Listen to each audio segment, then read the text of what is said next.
اللهم صل وسلم وبارك على سيدنا محمد أفضل الخلق وعلى آله وصحبه أجمعين وسلم تسليما كثيرا إلى يوم الدين. صباح الفل، صباح الورد، صباح الياسمين. النهاردة هنعمل ماسك حلو قوي، ماسك أقوى من الفيلر والبوتكس، ماسك جميل جدا جدا للبشرة والنفخ الخدود. ماسك الخميرة والزبادي، ماسك الخميرة والزبادي لتفتيح البشرة ونفخ الخدود وترطيب البشرة ونضارتها، وبيخلي بشرتك صافية جدا جدا. زي ما احنا عارفين ان الخميرة فيها محفز لإنتاج الكولاجين، والخميرة بتملي تجاعيد الجبهة وحول العين وأقوى مليون مرة من البوتوكس والفيلر. والخميرة غنية بالفيتامينات اللي بتخلي بشرتك حلوة قوي قوي، بترطبها وبتطريها وبتخن كده الخدود وبتنفخها، لانها بتحتوي على نسبة كبيرة من الكولاجين. وطبعا زي ما احنا عارفين ان الزبادي كلها فيتامينات وبترطب البشرة وبتخليها ناعمة وبتخليها ملساء ونضرة وبترطبها وبتديها طراوة كده في بشرتك، بتخليها طرية وحلوة. الماسك بتاعنا النهاردة عبارة عن حاجتين بس، زبادي وخميرة. زي ما احنا شايفين كده، حطيت معلقة زبادي وحطيت عليها معلقة خميرة. هفضل اقلب كويس قوي قوي، مش عايزة اي تكتلات فيها لحد ما يوصل قوام كريمي. هتفضلي تقلبي فيها كويس جدا جدا، لان زي ما احنا شايفين الخميرة حبيبات، انا عايزاها تدوب تماما في الزبادي، عايزاهم يبقوا خليط واحد. والزبادي من الحاجات اللي بترطب البشرة ومفيدة جدا جدا للبشرة، وحلوة قوي للناس اللي عندها تجاعيد وعندها تصبغات وعندها بقع داكنة من آثار الشمس الحارقة. دي طبعا بتشيل حب الشباب وبتطر البشرة وبتشيل التصبغات وبتقلل التجاعيد. مع الاستمرار بالماسك ده بتخلي بشرتك صافية وحلوة قوي قوي. زي ما احنا شايفين كده الماسك بتاعنا وصل لقوام كريمي. تفضلي تقلبي فيه كويس قوي قوي، ما تسيبيش فيه اي حبيبات او اي تكتلات، وتفضلي تقلبي كويس جدا جدا لحد ما يوصل للقوام الكريمي اللي احنا شايفينه ده.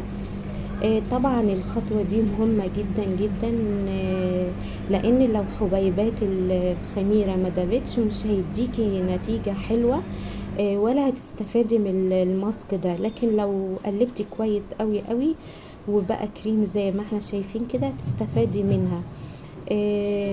ده أسرع علاج لحبوب الجلد، الخميرة والزبادي.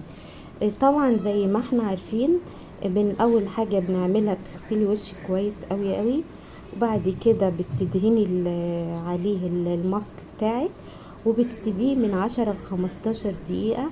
لما ينشف كده على بشرتك بتبدأي تفركي بحركات كده دائرية. بعد كده الحركات الدائرية دي بتنزل الجلد الميت، وفي نفس الوقت الخميرة بتنفخ الخدود. بعد كده بتغسلي وشك، بتحطي اي مرطب انت متعودة عليه. والماسك ده حلو قوي، ممكن تستمر عليه 3 مرات في الاسبوع. وكلنا عارفين ان الزبادي مهمة جدا جدا بصفة عامة للانسان، مش للماسك للبشرة بس، وبتحسن الجهاز الهضمي ومغذية لان كلها فيتامينات. ده افضل ماسك طبيعي على الاطلاق. الخميرة بتدي نتيجة فورية لتسمين الوجه ونفخ الخدود، لان فيها نسبة الكولاجين الطبيعي اللي بيشد البشرة كده وبينفخها، وبتزيل جميع التجاعيد حتى سن ال70. وبيشيل الشوائب اللي في البشرة، بيفتح التصبغات السطحية. والبشرة الدهنية لازم تستعمل الفواكه الحمضية للبشرة. لو بشرتك من النوع الدهني مثلا، بتعملي عصير برتقان او عصير ليمون لبشرتك، بيدي يعني نتيجة وتنظيف عميق للبشرة عشان تمنعي البثور اللي هي السوداء اللي بتطلع على سطح البشرة، وتشيل الدهون والشوائب اللي بتبقى على سطح البشرة. الماسك ده جميل قوي قوي، مفيد جدا للبشرة، هيشيل التجاعيد اللي عندك، هيديكي نضارة فورية من اول استخدام. زي ما احنا عارفين ان الخميرة بتحارب التجاعيد، بتشد الجلد المترهل، بتقلل التصبغات اللي موجودة في البشرة، بتديكي بشرة نضرة ومشدودة من اول استخدام. استمري على الماسك ده 3 مرات في الاسبوع، هتلاقي نتيجة حلوة قوي قوي لبشرتك، هتلاقي خدودك منفوخة. الماسك ده جميل جدا جدا، احلى من البوتوكس والفيلر.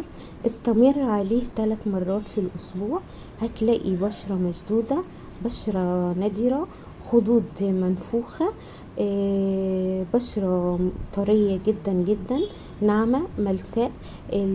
الماسك ده حلو قوي للناس اللي عندها تجاعيد، اللي عندها تصبغات، عندها بقع من اثار الشمس الحارقة.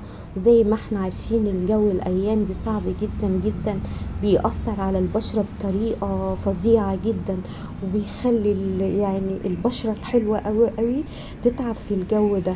فالماسك ده من الحاجات اللي بترطب بشرتك ومفيدة جدا جدا للبشرة، وحطي تحتها كده مليون خط، صدقيني هتلاقي بشرة نضرة ومشدودة من اول استخدام، اقوى من الحقن اللي انت بتحقنيه في وشك، البوتوكس والفيلر والكلام ده. الخميرة هتنفخ الخدود، هتنور بشرتك، هتديكي بياض فظيع جدا جدا. والزبادي من الحاجات اللي بترطب البشرة، الزبادي غنية بالفيتامينات اللي بتطري البشرة وبترطبها، بتديها نضارة فورية. جربي الماسك ده، حلو قوي قوي، هتملي تجاعيد الجبهة وحول العين كده اقوى مليون مرة من البوتوكس. ليه؟ لان الخميرة فيها انتاج محفز انتاج الكولاجين، حلوة قوي قوي. والخميرة برضو بترطب البشرة، بتخلي بشرتك صافية وجميلة. وماسك الخميرة والزبادي بينفخ الخدود، جربيه 3 مرات في الاسبوع.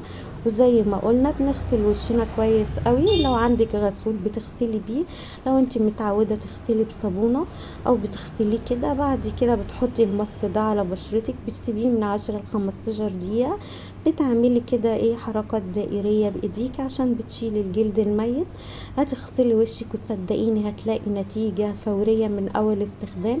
ولو استمريتي على الماسك ده هتلاقي خدودك بدأت تنفخ وتحت العين بدأ يملي.